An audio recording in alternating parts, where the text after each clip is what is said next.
The show, I'm going to keep it rolling. We're down to 2 comics, ladies and gentlemen. This next comic I got the honor to share the stage with at the legendary Comedy Works Comedy Club in downtown Denver last week. He's going to be on a show at Jester's Palace tomorrow. If you like what you see, go check him out there and put your hands together for CJ Gauvain, everyone. Sir? All right, if you didn't hear, my name is CJ, and we're in Denver, so if I see a J, I'm gonna smoke it, all right? Yeah, I feel like if Rhett can be high as fuck, so can I. And you can too, and you. So high, in fact, that I changed my pronouns recently to dude and sweet. Yeah. And I am non-binary, or I identify that way as well, so I can say that, so I don't really care what you call me. As long as you don't call the cops, we'll be cool. Speaking of alcoholism, seltzer was a drink for raging alcoholics to switch to remind them what it was like to overpay for at a bar, you know. Or for clowns to spray each other with on stage before society realized they killed too many children to allow them to be out in public anymore. But around the time I quit drinking, I actually started drinking seltzer nonstop. I call it fizz, you know, like LaCroix or bubbly, all that fun stuff. And also around that time, the alcoholic seltzer scene really sunk its white claws into everything. Now, every mom and pop shop has their own seltzer, including some of the best seltzer brands like Topo Chico. They were the bougie seltzer, now they're the boozy seltzer. It's delicious Mexican mineral water, so I implore you to keep buying it, because I hear for every case sold, the United States releases a migrant family from a detention center. Yes, it's a good cause. Please keep continuing to support it. The other brand that jumped into the mix that I'm really surprised about is Sonic. Sonic the fast food chain, not the hedgehog. However, they do share a similarity, and that is if you hit one of those fuckers with your car, you know those guys on the roller skates, if you hit them with a car in the parking lot, golden rings fly through the air. Just like the video game. But Sonic does have a seltzer. It's interesting, the same flavor that you can get in blue coconut slush form that makes you poop green for 3 days. You can get in a seltzer. But not at the drive-thru where it would be convenient, where they have a happy hour every day across the country. No, you get it in a liquor store.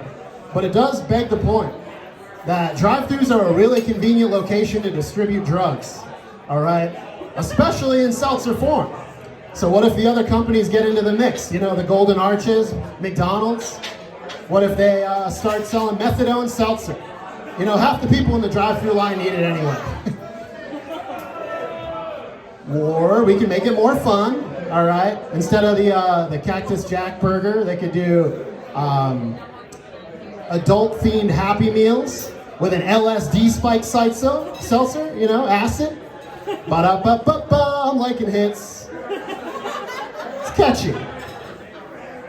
Or we could attempt to curb teen pregnancy. They could do Plan B seltzer at Wendy's. You know, Cactus Jack himself, Travis Scott, this week's celebrity murderer. He has his own seltzer on the market. Yeah, it's actually a wise business decision, because there could be a reason or 8 that he stops doing music. But my favorite fast food chain to get into the seltzer game would probably be BK. You know, Burger King. They could do a B-grade ketamine seltzer. You know, festival season's in full swing. We got Red Rocks back open. All those wooks and festival goers, they need that horse tranquilizer somehow. Let's put it in a seltzer, sell it at Burger King. You know, the market for horse dewormers closing slowly. All those people are out of here. But speaking of Burger King, I'm a little bit of a bathroom boy. So I'd like them to be the first fast food chain to renovate their bathroom for the last 30 years. It'd be great. They could do the BK bidet. Just rolls off the tongue. BK bidet. That way you feel like a king after sitting on their porcelain throne. No, you guys got there before me, I guess. That's okay. Yeah, I promise not to make any afterbirth jokes. But you might be able to tell I'm a millennial, okay? I like Ninja Turtles. We were eating pizza, so I thought it was apt. But growing up as a millennial, we were taught to fear unmarked white vans. Gabby Petito's parents must have missed that lesson.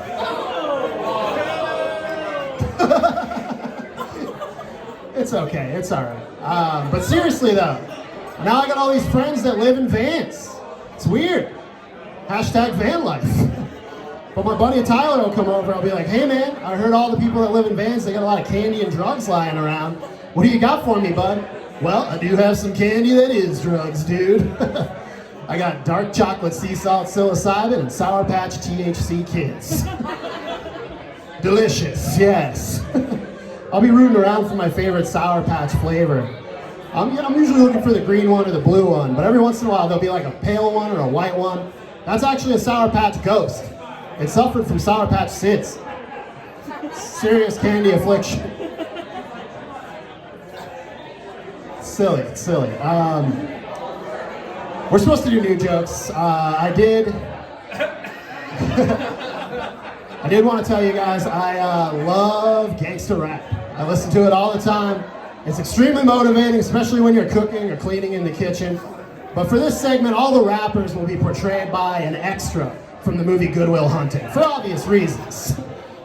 So Ghostface Killah will be like, yeah, we're cooking it up in the kitchen with the Pyrex. You know, it'll be like chopping it up, chopping it up. Now we got hundreds, we got millions over here. And I'll be like, all right, I'm chopping it up in the kitchen. All right, I'm chopping up asparagus. You know, maybe not the same thing they're chopping up. But then Freddie Gibbs, he'll be like, I'm straight slamming in the kitchen. I'm not washing off the chicken, baby. That's not cocaine. I don't know what that means, Freddie.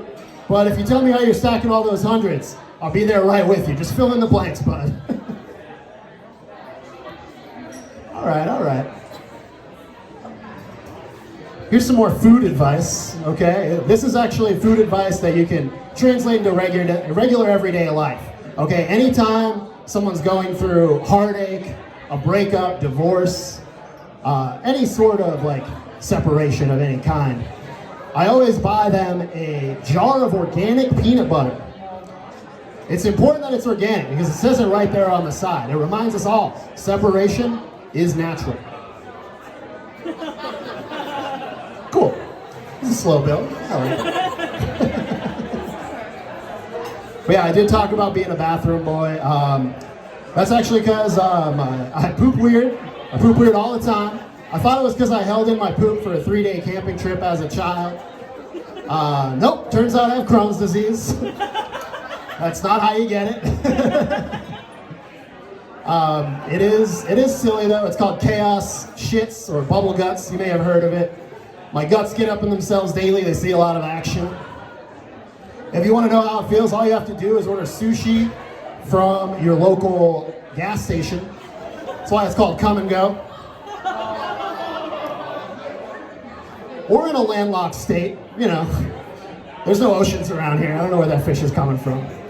Not a lot of trout sushi, I guess. But yeah, Crohn's does sound like something only old people would be afflicted with, you know, like an old crony or a crone. But it's not the cops, it doesn't discriminate. You may have heard of a young funny guy from SNL that also has Crohn's disease. Proof right there, Crohn's doesn't discriminate. He's only 27 years old, fingers crossed, right? But his name's Peter Davidson, and he dates a lot of famous ladies. I saw a meme today, he's dating Roxanne from the Goofy movie. I'm stoked for them both. But people say it's because he has a huge bicycle seat-shaped face. And that's true. We call him like we see him now. It's 2021. We can appreciate a person's face shape. But what's cool is that means somebody will be like, hey, that person's got a face that's the perfect cunnilingus cushion. I'm gonna go ahead and take them home, ride their skull, peg them, and then chain them to the tree in front of my apartment building.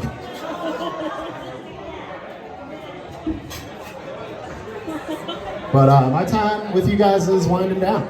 So I don't know how you feel about that, but I know it's sad over here.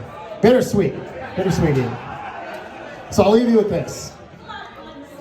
Hot girl summer is officially over. autoimmune disease autumn is officially upon us, all right? So yeah, think of me when you go poop.